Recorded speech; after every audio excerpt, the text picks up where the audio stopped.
All right, welcome back to episode 3 of Talking Ship.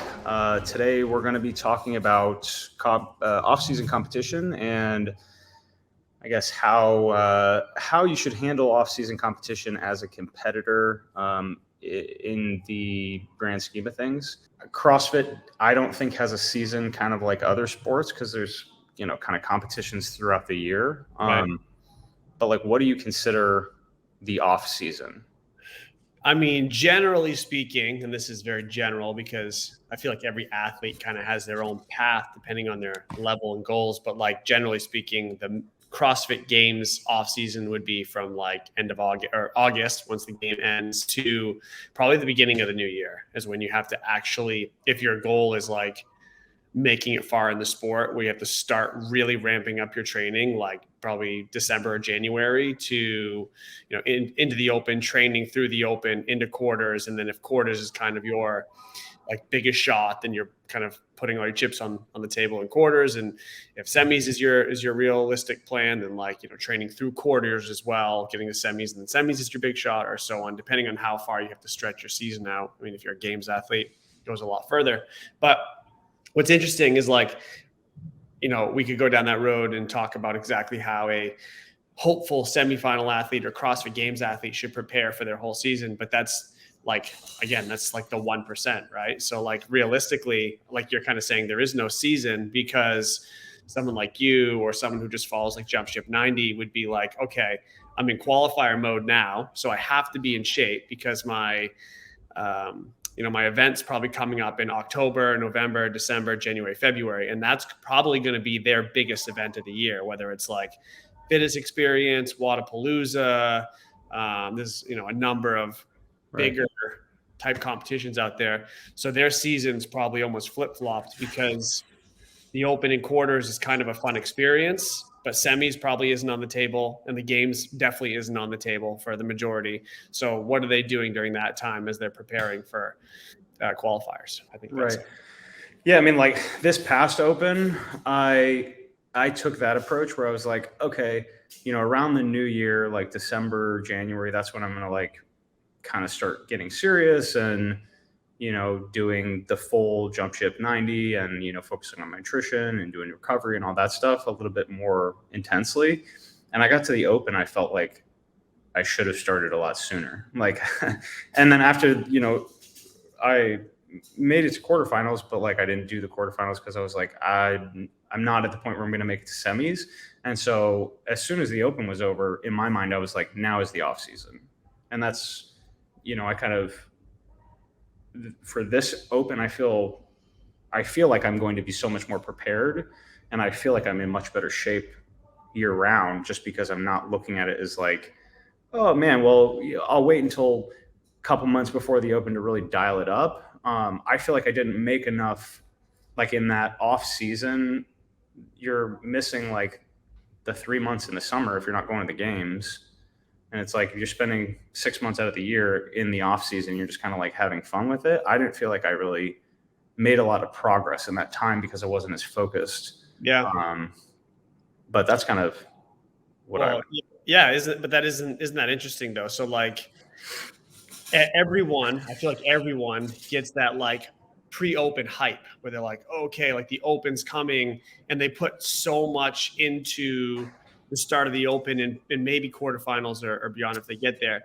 But I think for the same amount of people, especially the people that we kind of, let's say, influence or program for or coach for, it's not really that important for most of them because most of them are going to have a bigger event at a different time in the year. The open is nothing for most people now. It's almost like a formality, in my opinion. Like it's fun for gym members, I think, but for someone who is actually a competitor, I don't think those 3 weeks give much value to them. Not at all. And quarterfinals is fine, but I feel like for most, quarterfinals is a very lonely event because, in any given gym, you might have 0 to 8 to 10 people who do quarters, right? And they're doing it all at different times. So at the weekend, some might go teams, some might go individuals, but they're not really, there's no event bringing them together. There's no cheering squad for the most part. Some gyms do a really good job with it, but that's the minority by a long shot. So you're doing it by yourself, hoping you can get a coach to come in and judge you. And like, it's just not a great experience, I would say, for most of those athletes. So I think, people have to reframe what their season is. And like, if you're saying, man, I would love to go compete in Miami in January, February, whenever Wadapalooza is, I forget, but I'm going to go compete then. Like, your training is probably ramping up in August for your competition in Miami, because August gives you time for the qualifiers are going on now. So maybe it's actually July you're ramping up so that you're prepped for the qualifiers. When the qualifiers are open, then you have this 4-month window where you're like, training for your type of games. Like, it's your game season, you're training for that. And then your event is really the Wadapalooza or the fittest or whatever it is. And then, the open needs to become a secondary, thing, something in your, not in your focus. So do you think that the training necessarily needs to change all that much? Or do you think just like the like intensity and the passion you're putting behind it? Because I don't know. I mean, it's not like the 90 changes a whole. I mean, it's hard all the time. It's like, it's always tough CrossFit training, and it's always, if you're doing it right, it's going to help you get better. But one, I think you kind of said it, like, your focus needs to be more dialed in when you're like training for the upcoming event, especially because, if you're just going through programming, I don't want to say blindly, but just going through the motions day by day, when your weakness comes up, you'll try to hit it, but you'll probably won't spend as much time as you really should, like dialing in some of the details on that or figuring out why it's your weakness. You'll just do your best with it and you'll kind of move on. But when you're getting ready for an event and it's likely your weakness will be tested at that event, the focus and the intensity of that focus needs to kind of pick up, so that whether it's legless rope climbs or a handstand push-up or a handstand walk, or even, heavy snatch cycling, whatever it is, like, you need to figure out what's holding you back, how you're going to attack it. And then, like, when it actually comes up on game day, like, what's your best approach? Like, how do you mitigate that as your weakness? How do you break things up? How do different movements affect it? So your intensity of focus should start to be dialed in a lot more. The program, I don't think, needs to change all that much at all. Again, if we're using Wadapalooza, just because the qualifiers are going on as the example, do you hop in a pool a few more times, or do you go, down to the lake and swim a few more times? Like, yeah, probably. You probably should do that, but it doesn't need to be everything. It'll only be one event, probably a short event. But so I guess if people are actually looking to make real progress in their fitness, like, let's say that someone is where I'm at, where they're like, I wouldn't say bubble of semifinals, but like, I'm going to cruise to quarterfinals, and like, there's definitely things that I could do in my lifestyle and then I could do in my training and put more intensity and focus into certain areas that would help me probably make it there. Yep. Do you is having an on season and an off season, like, do you think that's even valuable? Like, or do you think if people actually want to make real change and actually make it to the next level and make it to the CrossFit Games, they need to like get rid of this on season, off season mentality and just figure out a way to like train and push the intensity throughout the year? Or do you think it is important, I guess, mentally, physically, emotionally, to have like a time when you're like, CrossFit is just for fitness and for fun and for my enjoyment of life? Or, is there a time when you don't have to think about your training as training and you need to think about it like, hey, I'm just working out with my buddies at the gym? Yeah.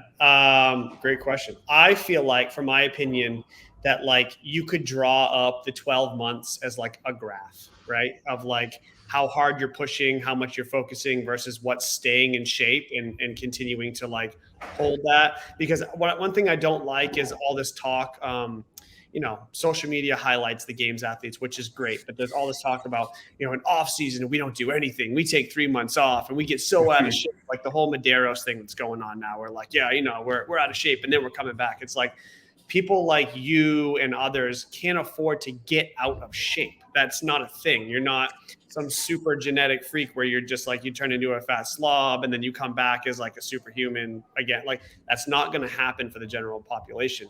When you get out of shape, yeah, you can get back in shape, but now you're putting your effort and energy into just getting back what you had as opposed to improving on what you need to improve, right? So getting out of shape isn't good. So if we're looking at this like theoretical graph, there's a period of time through the year where you're just kind of the volume's lower, the intensity is probably moderate to high, maybe high a couple times when the program really kind of has set you up for that. But the rest of the time, you're just kind of trying to stay consistent, steady, focusing on movements, just really high quality, staying healthy and fit. And then there's a time of year where, again, we kind of talked about prepping for an event where you have to start ramping things up and you ramp it up slowly. So that graph kind of goes up slow, where maybe you're adding an extra piece twice a week, where one is a weakness and one might be like a longer conditioning piece, just so you can get over the mental hump.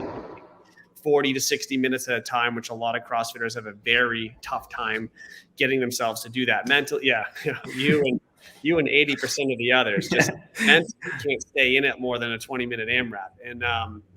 And so just adding stuff like that in, a little bit of extra skill work without overkill, because the worst thing you could do is burn yourself out during your training leading up to competition. But yeah, as far as on season, off season, people can choose to frame it that way. But I think it's just kind of understanding that kind of wave of training where there's times where you can't push 12 months out of the year to your maximum potential. Something will stop you in some way, whether it's something changes in your life that'll just put your training, stop it dead in its tracks, or you'll hit a wall, or you'll get a little tweak or an injury that forces you to take an 8-12 week setback. So instead you kind of cruise, you focus on quality for the time when you're not ramping up into compete. And then when your time has come, it's probably a 3 or 4 month window throughout the year where you're like, okay, this is going on the back burner in my life. This is taking a back seat in my life. This is my, 12 to 16 weeks where, I'm going to do, a 2-a-day in the gym twice a week where I'm focusing on this. I'm really dialing in my nutrition. I'm really putting down my phone and going to bed at night, dialing in my sleep. Like there's a time when the intensity of your focus improves, but I don't think you have to call it on season, off season, because I think off season is an excuse for someone to go party on the weekends with their friends. Do nothing. Serious. So yeah. I mean, like, and I think that you see what some of the games athletes are doing and some of the pros are doing. Like you said, like if you take an off season and you're a pro, like you are just trying to get back what you had, and it's like, hey, you can get back to the games if you were already kind of at that level. Like you look at someone like Sam Dancer. He like just posted, I think today I saw on Instagram, where he's like chilling on a little hammock at Burning Man, like off season. Like it's like you're like showing that like it's a thing, but then like everyone forgets that the previous season he did nothing but like repair his bicep and like fix all that stuff with that Vitruvian thing or whatever he's doing. Yeah. And he made it back to the games. And so it's like, I'm sure in that time he wasn't like, it's much different experience for him, but like, people see what someone like Medeiros or they're doing right now. And it's just like, oh, well, they're doing it and they're at that level. It's like, yeah, but that's not what is going to take you to there. The other thing people aren't seeing is like the guys and girls at the top, they are full-blown exercise addicts. So you think, I'm just making this up as a, hypothetical, but you think Sam Dancer doesn't get up in the morning at Burning Man and do like 400 push-ups, 300 squats and run around and sit? Like, I bet he does. Like, and then he probably does chill the rest of the day, you know what I mean? And like brings his stress down and recovers nicely. But those guys and girls move. They always move. They're athletes. They can't help it. They move all the time. If they don't get that sort of like post-WOD, like hormonal dump that everyone chases, like they don't feel right. Like most athletes just don't feel right. So they're not going 2-3 days at a time without exercise. And, off season, I work out twice a week. Like it's not actually happening. They might not call it a regular training session because they're used to their training sessions at the highest level being 2-3 hours, maybe sometimes more for the crazy people.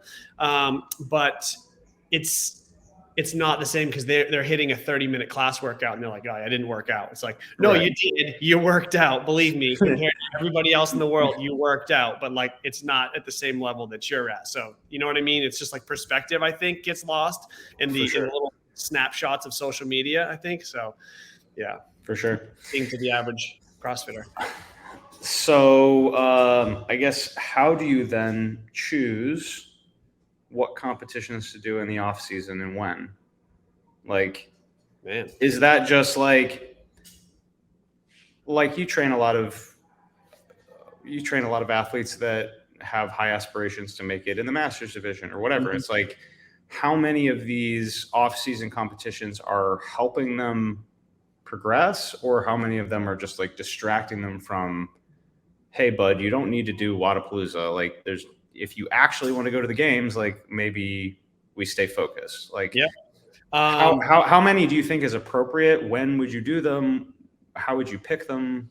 I would if I could like build a perfect schedule, I'd probably have them do some competition, like one competition early on after the last one ended. And like, so I'm just kind of, again, in generalities, because everyone's different, it's probably 3 competitions across the entire year. One is probably like a fun one, shake either the good or bad feelings away from the previous season, just kind of kicking it back in. Like, okay, this is why I do it. I like to compete. It's probably a lower level, local, maybe it's even a partner comp or something like that. Just kind of something that just keeps the competitive juices flowing. And then it also will a lot of times highlight for them a weakness. Oh my God, this movement came up at the competition. Like, I just fell apart on it. Okay, great. Well, we know that, this is where we can get the most bang for our buck across the season for you improving this movement, because this is what held you back the most in this simpler competition.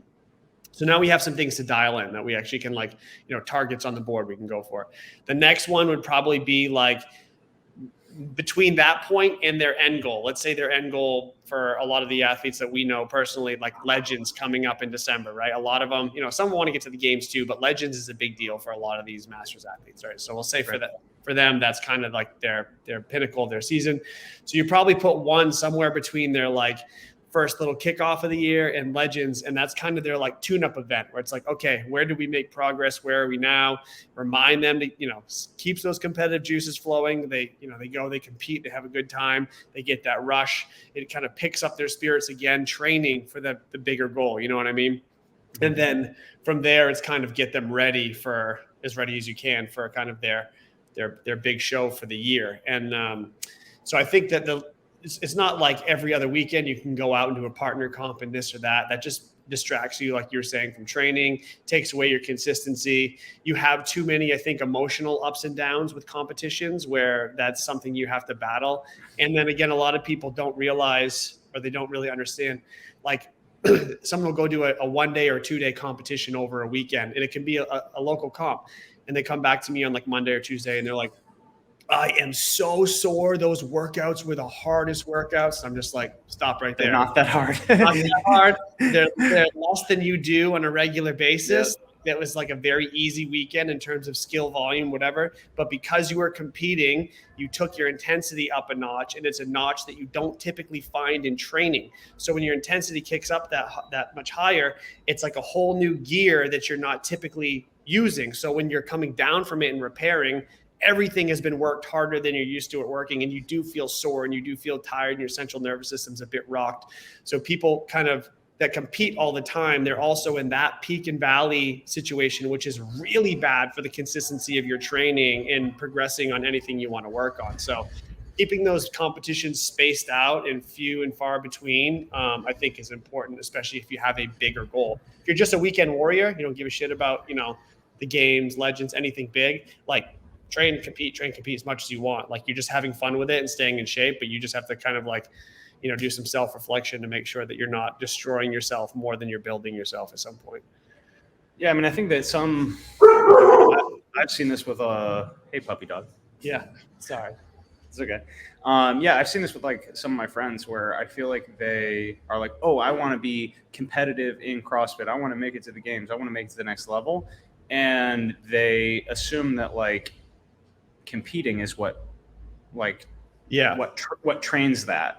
And it's like, well, like, I mean, I compete a lot in my gym with my training partners, like, and like, I don't think that doing competitions trains you to compete as much as people think it does. Like, if you've done one, like, how to throw down, and like, if you enjoy that feeling or not. But I don't think that like you need practice competing if you are competitive. Like not as much as people say. Like I do think the experience of lining up next to somebody and just like getting that 3-2-1 like rush off the line, and you feel how fast everyone's moving, I do feel like that provides value and perspective. But how many times do you have to feel the fact that everyone is moving as fast or faster than you around you? Like that should just remind you, okay, I got to get better. And the way you get better is by training, right? So like, right. you do want that feeling and that perspective now and then, and that reminder. I remember, like, you know, in a previous lifetime when my focus was getting like individuals to regionals and the games all the time, there were so many people. Like, I feel like my specialty was helping athletes break into regionals for the first time. That was sort of what I was always getting athletes to do. That was just the clientele I had. And I would always like warn athletes, I'm like, when you get to regionals, you know, and you're making that push, remember, when you come off the line, everyone's going to be moving super fast. Like, I don't think you realize how fast it's, oh, no, I've competed. I know. And I'm just like, no, you don't know. Like, right.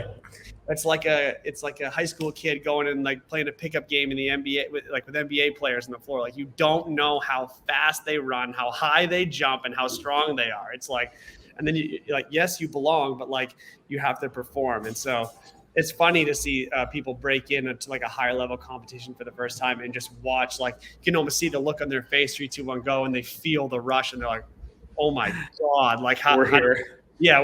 How do I keep up with this? And then inevitably every first competition leads to some major blow up on some workout where they're like, okay, now I see how fast I have to go. And they're so unprepared for it. But good times. One thing that I think, especially local competitions, like they definitely highlight the like judging, like that, and that's one of my big problems and why I don't like to do a lot of competitions, is because I always feel like sometimes it comes down to the judging.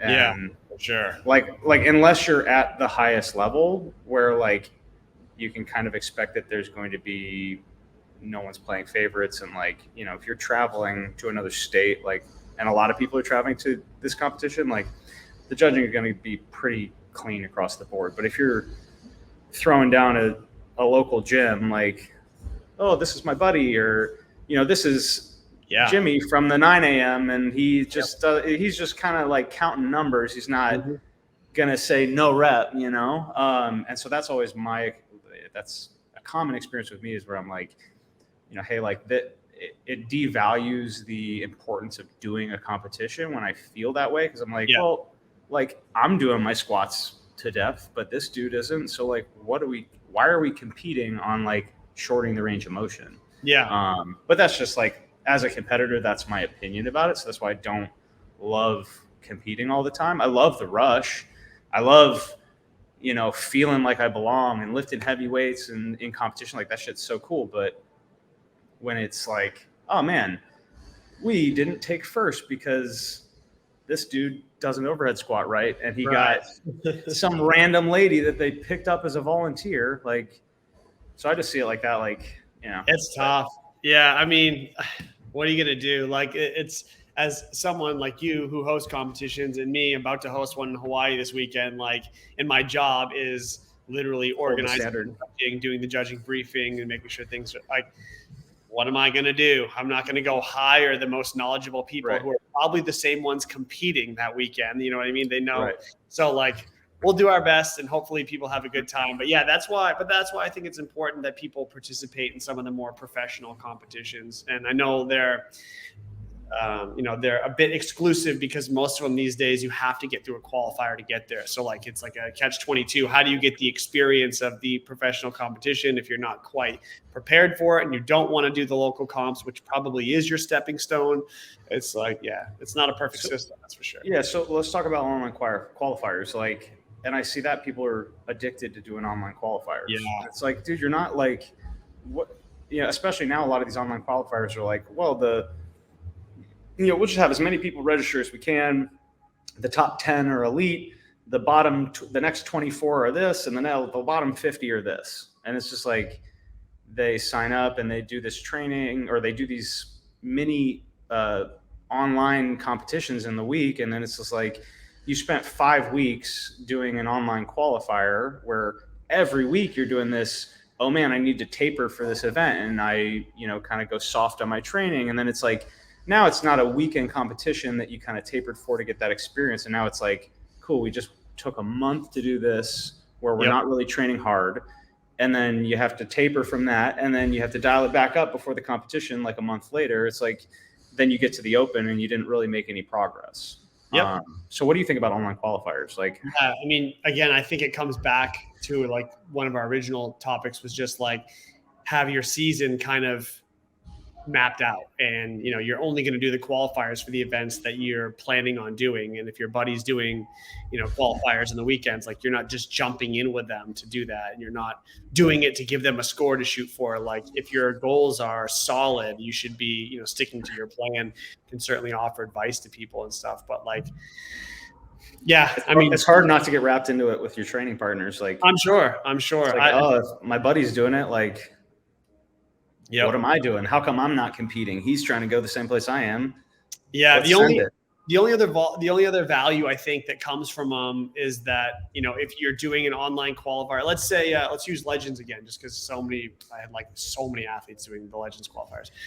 I encouraged athletes that I was working with that I knew weren't going to make Legends to do the qualifier, because they want to eventually, not like people who are not interested. They want to compete, but I want them to gain the perspective, even though they weren't going to get to the next level, of like where they stand versus their peers, and like what the expectation is for scores. If you're if you scored 5 rounds on a workout and the expectation is 7 rounds, like that should be eye-opening for you, that you're a good bit behind, whether it be a skill that held you back or just overall conditioning.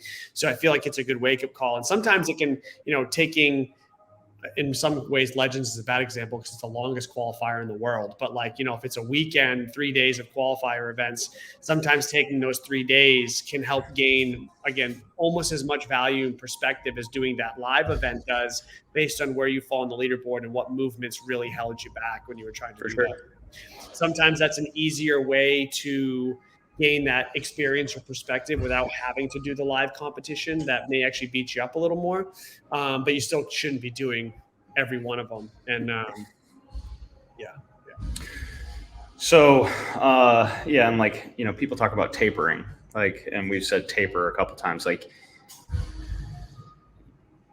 I guess I'll tell you what I like to do. Like if I have a weekend thing, and then I want you to tell me what you think an athlete should do, or whether you think my approach is appropriate. So if I'm competing on, typically, like, it's a Saturday, right? If it's a 1-day local thing, you're just throwing down. What I like to do is train regular, all 3 pieces on the 90, Monday, Tuesday, Wednesday, rest Thursday. And then on Friday, I'll just do the first 2 pieces.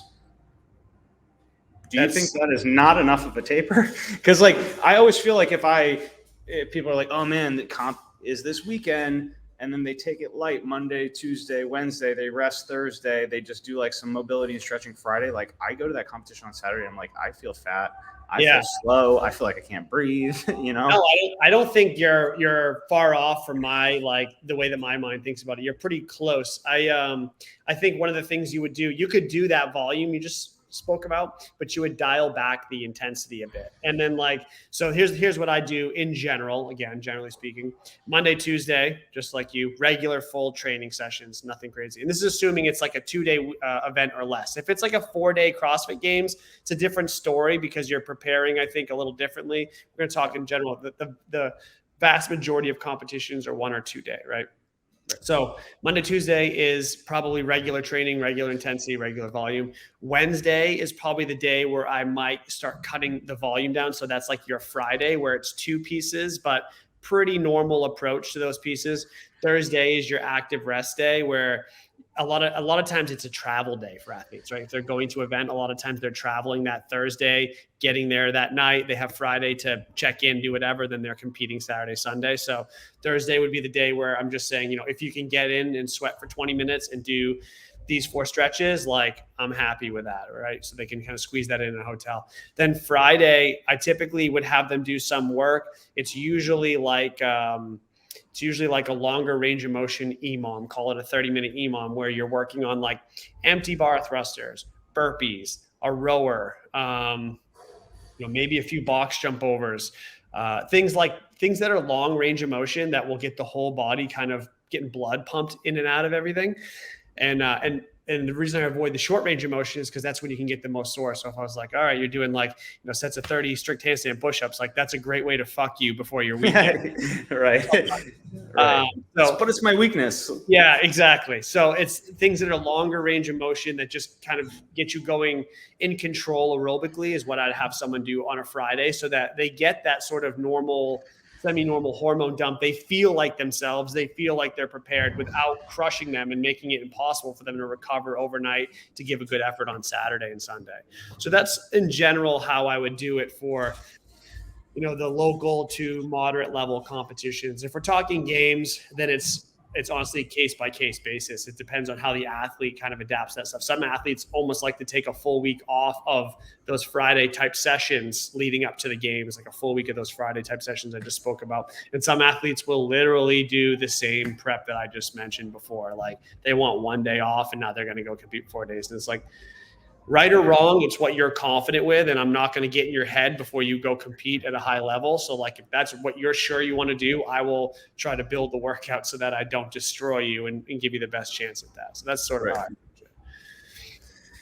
Yeah, I think that, like, I don't know, for me, the competition stuff is much more emotionally taxing and much more like emotionally draining than it is physically. At least maybe I just haven't done enough super long competitions.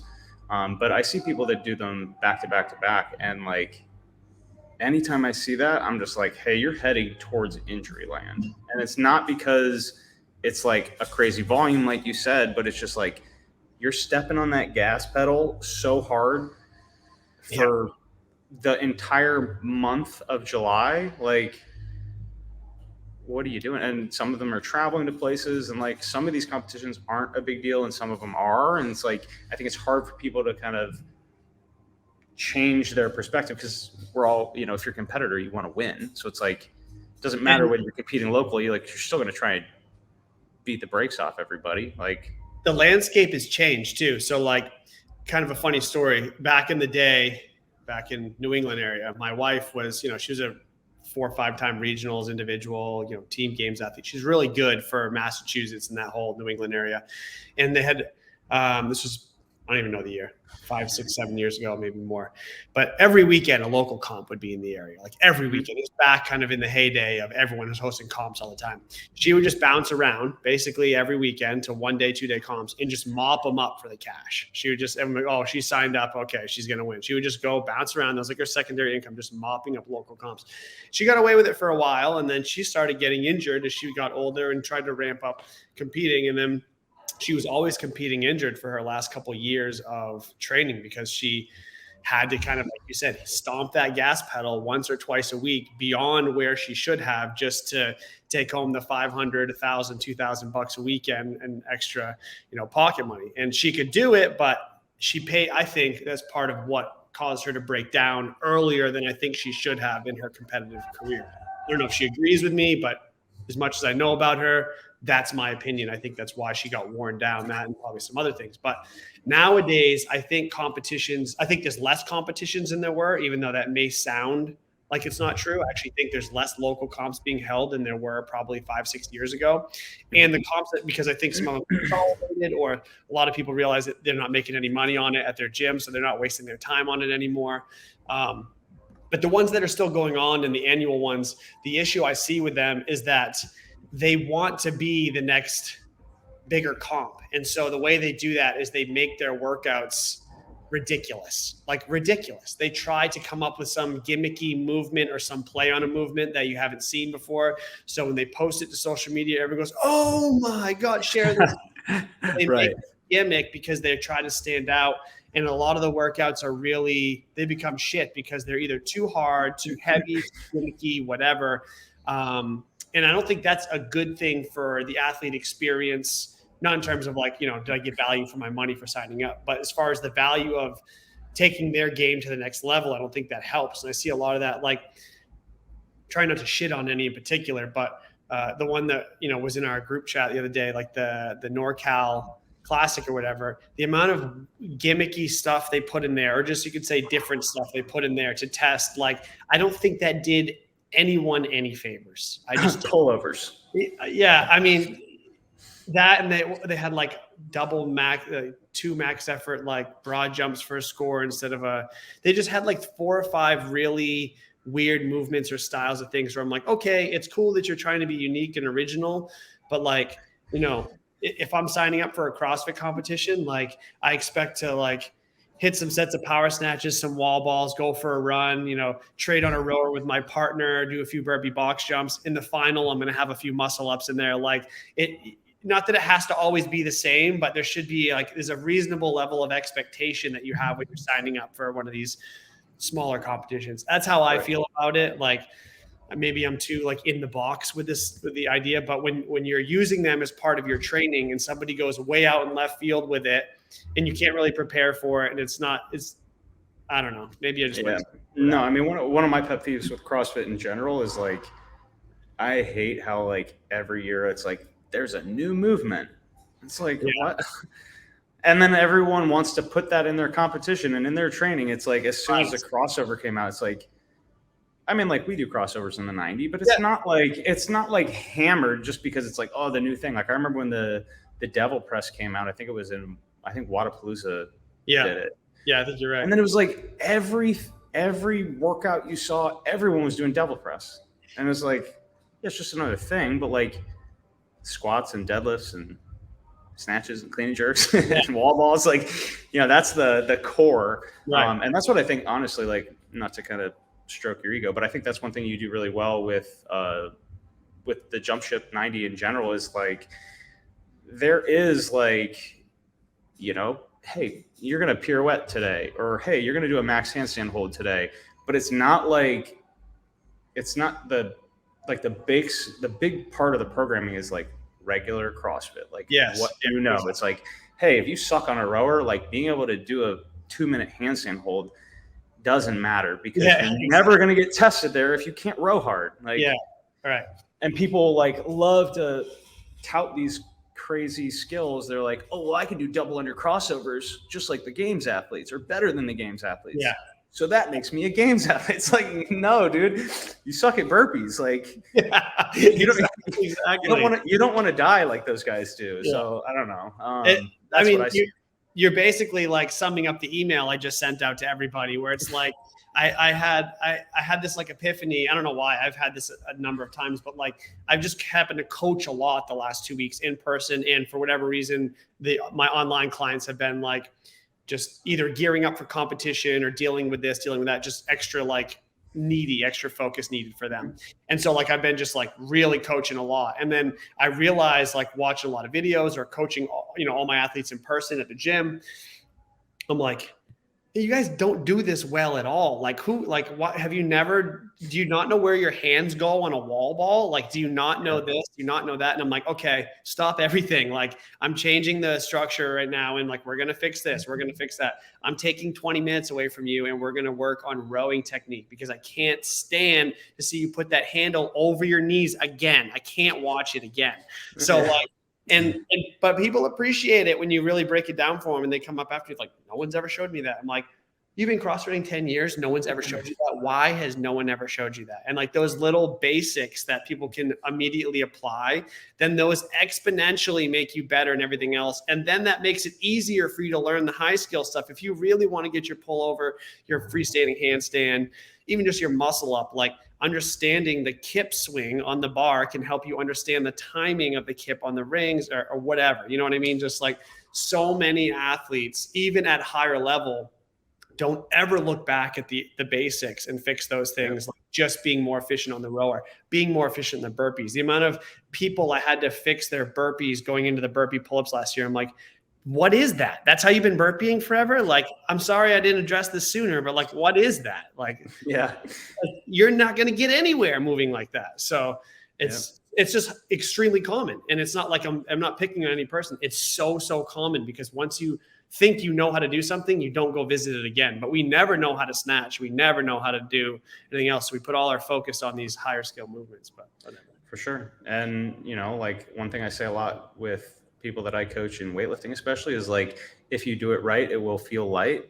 Yeah. And like a lot of people, like, their touch and go snatches at 135 look like dog shit. And it's like, no wonder you can't snatch 225. Yeah. Like, exactly. you can't cycle the lightweight well. And then you get to the heavyweight and you're like, ugh. Yeah. That bar's always trying to pull you out of position, Yeah. and like, and the same thing I see like on the rower in, any of those movements, the more fatigued you get, the deeper you get in some of these metcons, the worse and worse it gets. And if you don't have like a strong foundation of like, hey, this pattern is really important. Like, I'm obsessed with movement patterns, because like, if you can hold your shoulders right on a rower, you're going to do pull-ups right. I see people do the butterfly pull-ups like this. Yeah. It's like, yeah, you're rowing like this. You're doing your push-ups like this. It's like, no wonder you're not getting better. But people don't want to, focus on dialing it back. And like, that does take removing the intensity from it. It does take not doing a fucking competition every single weekend. It does take like weight off, hiring a coach, and getting to a position where, you're practicing CrossFit, you're practicing weightlifting. Then once you've practiced CrossFit and weightlifting, I think then you're like, okay, now I can train. And then the competition is like that little piece on top. It's, people see the competition as the training, and they see the practice as like, nah, it's just something I'll do. Or I've already done that. I did foundations 10 years ago when I started CrossFit. It's like, yeah, but your squat sucks. And it gets worse with time when you're not fixing it. Like, there are a lot, the gym that I'm in now is really well established. There's a lot of people who have been there between 5 and 10 years. Probably half the membership base, over 100 people, have over 5 years at that gym. And I'm like, okay, so now you have 5 years or 10 years of doing it like this. Yep. And now I have to get you to do it like this. And it's really hard to do. And like, I had to coach 5 classes yesterday, 5 hours, which is a lot for me to try to give like real attention for 5 hours in a gym. It's a lot when you're not just doing so hard. You're not just holding the clock remote for people. Like, it's a lot of work. And so I spent 15 minutes in every one of those classes reteaching what power position was for the snatch. 2/3 of the people didn't even know power position was a thing. And I'm like, okay, like, you don't get to snatch any weight that doesn't come back to your hip and get to power position. So if I see you load weight up on the bar and you don't get to power position, I'm gonna walk over and pull the weights off your bar. Like, you don't know what this is yet, but you've been snatching for 5 years. Like, we have to relearn all this. I'm sorry, slow it down. Yeah, like I saw Zach Tellender made a video and he's talking about the hook grip. It's like, I see people all the time that don't hook grip. Yeah. And it's like, what he was saying is like, hey, this is part of the technique. Like, when you go throw a baseball, they say, hey, hold it like this to throw a slider. Like, that's how, and like, the hook grip is part of what makes the lift work right. And you see people that are like, oh, well, it's just, I can just do it like this. It's like, yeah, you're so fit and so strong that you can do it like that. But like, you get in a 20-minute AMRAP situation, like, you're just going to fry yourself. I had a guy yesterday. He's newer. He's only been like probably 10 classes. He comes up to me. He lifts his hands up because I'm like, you doing all right? Like, he's like, yeah, I'm doing all right. He like points to this like sore on the side of his hands, or side of his thumb. He's like, I don't think I'm doing it right, man. The skin on the side of my thumb is all burned off. I'm like, oh no, you're doing it right. Gripping the bar correctly. I'm like, you see all the tape around the gym? Like, that's why. I'm like, good job, dude. You're burning your hands off. You're doing it right. He's like, really? I'm like, oh yeah. Yeah. Really Yeah. And with people, not competitors, but like, I see some people that are like, they think that like being sore is like wrong. They're like, oh man, I'm so sore from that workout. It's like, hell yeah, you're killing it, dude. Nice work. Good job. It means you got some reps in.